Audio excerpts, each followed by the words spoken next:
안녕하세요. 경영지도사를 연구하는 경영지도사입니다. 2020년 마케팅 관리론 기출문제 논술은 제품 전략의 문제가 출제가 됐습니다. 그리고 가격 할인과 가격 차별화, 약술은 시장 세분화, 프랜차이즈, ATL, BTL 그리고 글로벌 마케팅 이렇게 문제가 출제가 됐어요. 자, 문제 하나하나 간략하게 살펴보도록 하겠습니다. 먼저 신제품 관련돼 가지고 신제품이 시장에서 실패하는 원인 네 가지가 무엇이냐? 요거는 안광호 교재하고 박홍수 교재. 참고로 이 박홍수 교재는요 신제품 마케팅이라고 하는 그 교재입니다. 신제품 관련돼서 아주 잘 수록이 되어 있는 그런 교재예요.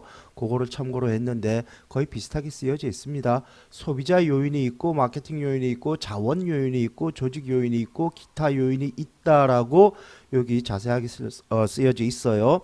그래서 이 방식대로 이렇게 써 주셔도 되고 이거 외에도 뭐 여러 가지 요인들이 있을 수 있겠죠.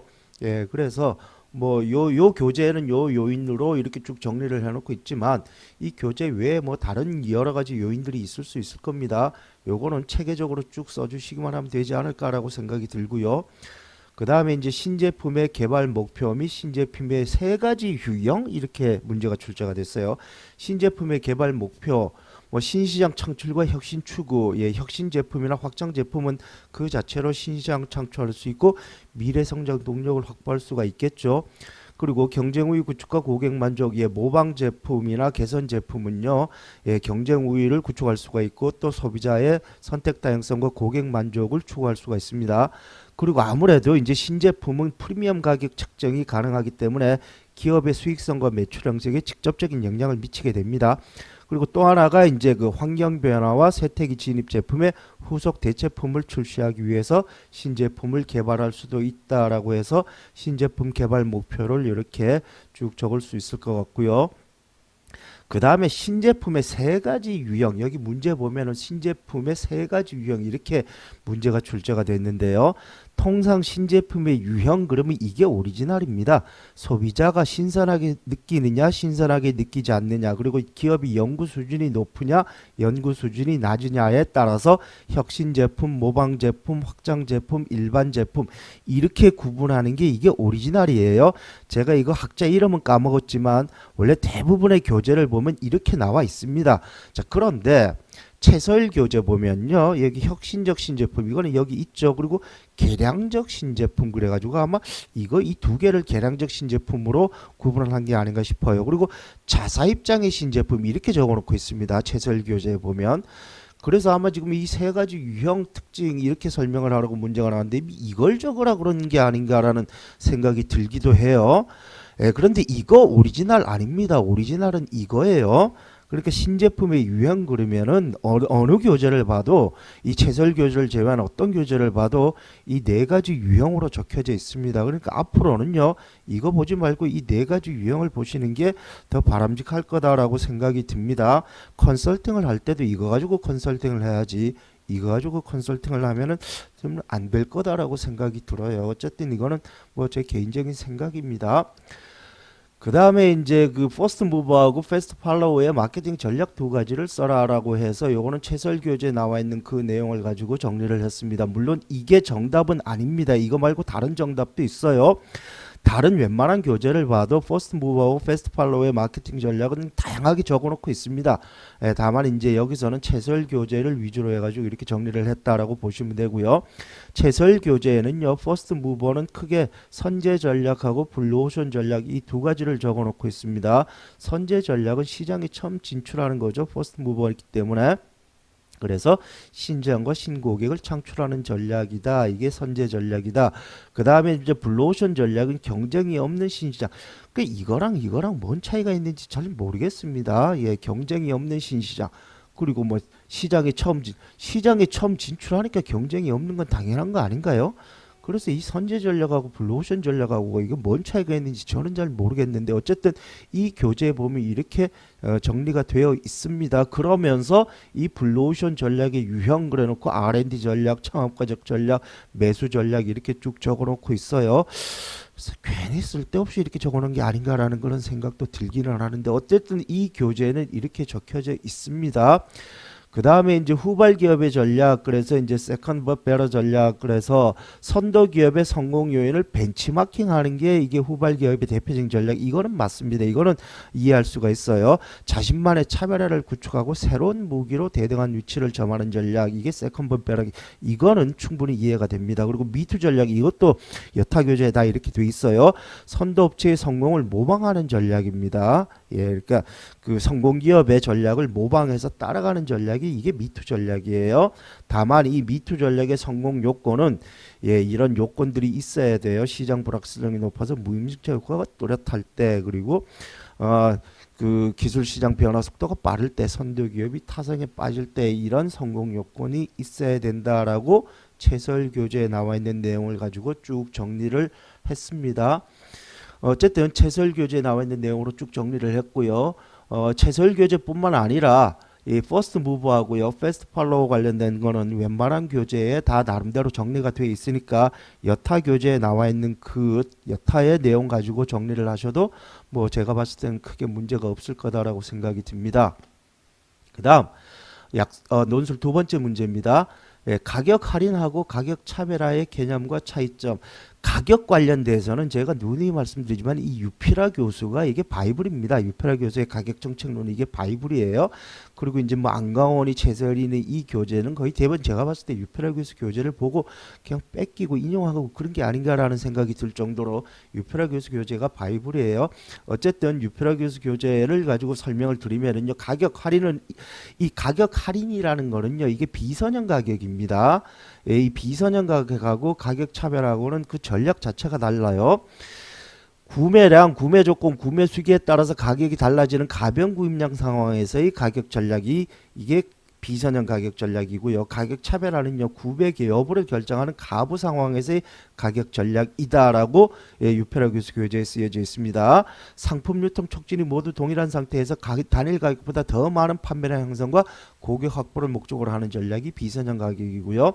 가격 차별화는 차별화된 가치를 추구하는 고객에게 차별화된 제품을 기업이 인위적으로 제공해서 포기한 시장과 방피한 시장을 모두 공략하는 전략이 이게 가격 차별화 전략이다. 따라서 이 비선형 가격, 즉 가격 할인 전략하고 가격 차별화 전략은 분명히 다른 전략이다라고 유피라 교수의 가격 정책론이라는 교재에 뚜렷하게 쓰여져 있습니다. 그런데 최근에 마케팅 관련론 교재에 보면 이 두 개를 거의 비슷하게 써놓고 있어요. 박찬수 교재 같은 경우도요, 이 가격 할인하고 가격 차별화를 거의 동일하게 써놓고 있는 그런 실정입니다. 그런데 이 교재를 보면 분명히 가격 할인하고 가격 차별화는 다르다. 차이점이 뭐가 다르냐? 가격 차별화는요, 기업이 의도적으로 차별화된 가치를 제공하는 전략이고요. 가격 할인은요, 기업이 하는 건 아무것도 없습니다. 다만 기업은 가격만 비선용으로 갖다 놓는 것 뿐이에요. 그러면 소비자가 자신의 가격 탄력성에 따라서 지가 스스로 찾아가는 가격이 가격 할인입니다. 따라서 가격 차별화는 기업의 마케팅 노력이 필요해요. 그런데 가격 할인은 기업이 마케팅 노력이 필요가 없는 전략입니다. 이게 가장 큰 차이점이에요. 유형은요, 가격 할인은 현금 할인, 수량 할인, 금액 할인, 거래 할인. 이 거래 할인은요, 보통 유통에게 제공하는 할인입니다. 계절 할인, 이거 기업이 하는 거 아무것도 없죠. 기업은 단지 그냥 가격만 이렇게 해놓는 것 뿐입니다. 공제도 그래요. 근데 이중요일, 이부제요일, 다단계요일, 이게 전부 다 가격 할인과 관련된 얘기입니다. 반면에 가격 차별화는요, 제품별 차별화, 제품별로 서로 가치가 다르게 만들어 놔야 됩니다. 시간별 차별화, 시간별로 관리를 해야죠. 상황별로 관리를 해야 되고 장소별로도 관리를 해야 됩니다. 따라서 가격 차별화는요, 기업의 마케팅 노력이 들어가야 돼요. 얘는 기업이 마케팅 노력을 할 게 아무것도 없습니다. 그냥 가격만 이렇게 책정해 놓으면 소비자는 지가 알아서 그 가격대를 찾아가기만 하면 되는 겁니다. 이게 가격 할인하고 가격 차별화라다라고 유페라 교수 교재에 쓰여져 있어요. 반면에 이제 다시 말씀드리지만 최신 교재, 옛날 교재는 그렇지 않습니다. 최신 교재, 박찬수 교재 같은 거 보면은 이 두 개를 거의 동일하게 써놓고 있다라는 거, 그거 참고하시라라고 말씀드리고 싶어요. 자, 그 다음에 이제 약술 문제로 넘어가 보겠습니다. 시장 세분화를 위해 사용되는 기준 변수, 시장 세분화 변수가 나왔는데요. 인구 통계적 변수가 있고, 지리적 변수, 심리적 변수, 그 다음에 추구 편익 변수가 있죠. 그리고 행동적 변수라 그래가지고 사용량, 사용빈도, 사용시기, 상표태도, 고객 유형, 그리고 고객 생애 가치와 반응 단계, 즉 이 고객 생애 가치와 반응 단계에 따라 가지고 이 단계에 있는 고객도 있고 이 단계에 있는 고객도 있고 이 단계에 있는 고객도 있다, 그 얘기입니다. 예, 그래서 이 2011년도에는 요게 문제가 출제가 됐고, 그리고 2022년도, 예, 이게 지금 2020년도 문제고요. 2022년도에는 요게 문제가 출제됐어요. 행동적 변수. 그래서 뭐 대량 사용자, 소량 사용자, 다빈도, 소빈도, 최근, 장기, 미구매자 이런 식으로 구분하는 게 2022년도에 한 번 더 문제가 출제가 된 적이 있습니다. 예, 그래서 시장 세분화도 마찬가지예요. 2018년도 출제되고 2022년도죠. 이게 2020년도에 출제가 된 건데, 그리고 2022년도에도 출제가 됐으니까 최근 5년 내에 출제된 내용만 잘 분석을 하셔도요. 시장 세분화는 추가로 더 볼 내용이 없을 정도로 다 준비할 수가 있게 됩니다. 그 다음에 프랜차이즈 시스템이 문제가 출제가 됐어요. 예, 프랜차이즈가 뭔지 모르는 분은 아무도 안 계실 거고요. 프랜차이즈의 개념, 예, 이거는 쭉 읽어보시면 됩니다. 이거는 기본적으로 상식적으로 쭉 읽어보시면 이해가 돼요. 그 다음에 이제 프랜차이즈의 유형 네 가지, 그래서 생산자 중심의 소매상, 생산자 중심의 도매상, 도매상 중심의 소매상, 서비스 회사 중심의 소매상, 그래가지고 생산자 중심의 소매상은 외식, 가전, 화장품 이런 게 있고, 생산자 중심의 도매상, 그래가지고 코카콜라 보틀링, 이게 지금 안광호 교재 이 사례를 아직도 적어놓고 있는 걸로 알고 있는데 이거 없어졌습니다. 코카콜라 보틀링 이거 없어져서 합병됐어요. 안광호 교재는 정유사 대리점을 이렇게 사례를 또 추가로 써놓고 있나 그래요. 그리고 도매상 중심의 소매상은 오피스 디포, 드림 디포에 있고, 미국 사례를 적어놓고 있는데 그 미국 사례 보면 우리나라의 온누리 메디팜과 동일한 내용이 아닌가라고 생각이 듭니다. 이 온누리 메디팜도요, 이 생산자는 그 제약회사죠. 제약회사에서 이제 온누리 메디팜이 도매상을 거쳐가지고 약국인 소매상으로 넘긴다. 그러니까 미국 사례랑 개념이 똑같습니다. 그리고 서비스 회사 중심, 예, 렌트카, 호텔, 부동산, 이건 서비스 회사 중심의 소매상 프랜차이즈가 맞죠. 그래서 프랜차이즈 유형 네 가지는 이렇게 교재에 쓰여져 있습니다. 모든 교재에 이렇게 쓰여져 있어요. 다만 이제 안광호 교재에 보면 외식 프랜차이즈, 우리가 알고 있는 대부분의 외식, 그러니까 뭐 처갓집 양념통닭이니 뭐 BBQ니 이런 것들을 제가 판단했을 때는 이거는 이거거든요. BBQ라든가 처갓집에서 통닭 만들잖아요. 통닭을 만들잖아요. 그런데 이거를 서비스 회사 중심의 소비회사 이거라고 해석을 해놓고 있습니다. 안광호 교재에는. 전 좀 이해가 안 가요.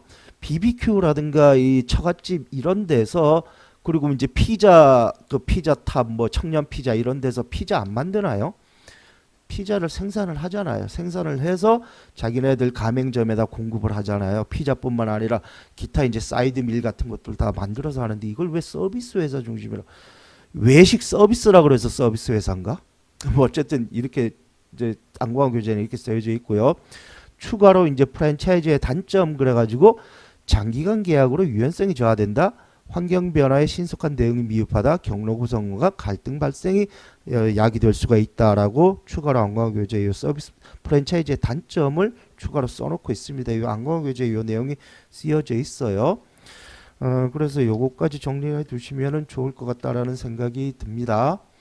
그 다음에 약술 다섯 번째 문제, ATL과 BTL. 예, 이 ATL과 BTL의 유래는요, 옛날에 그 미국의 마케팅 회사에서 기업에게 마케팅 비용을 청구를 할 때 영수증에 선이 있었고, 그 선 위에는 전통적인 4대 매체 있죠. 이 전통적인 4대 매체에서 발생하는 비용은 이 영수증에 선이 있었는데, 이 정통적인 4대 매체에서 발생되는 비용은 이 선 위에다가 기재를 했고요. 이 전통적인 4대 매체가 아닌 기타 방법으로 발생하는 마케팅 비용은 선 아래에다가 기재를 했다. 그래서 ATL, BTL 여기서 유래가 됐다고 그럽니다. 그러니까 ATL은 비대면 방식으로 수행되는 마케팅 커뮤니케이션 활동이다. 전통적인 마켓 푸시형 광고 형태다. 그러니까 ATL은요, 이 전통적인 4대 매체다라고 보시면 됩니다. 미디어 매체, 인쇄 매체, 인터넷 공간, 극장 광고 이런 것들이 전통적인 매체죠.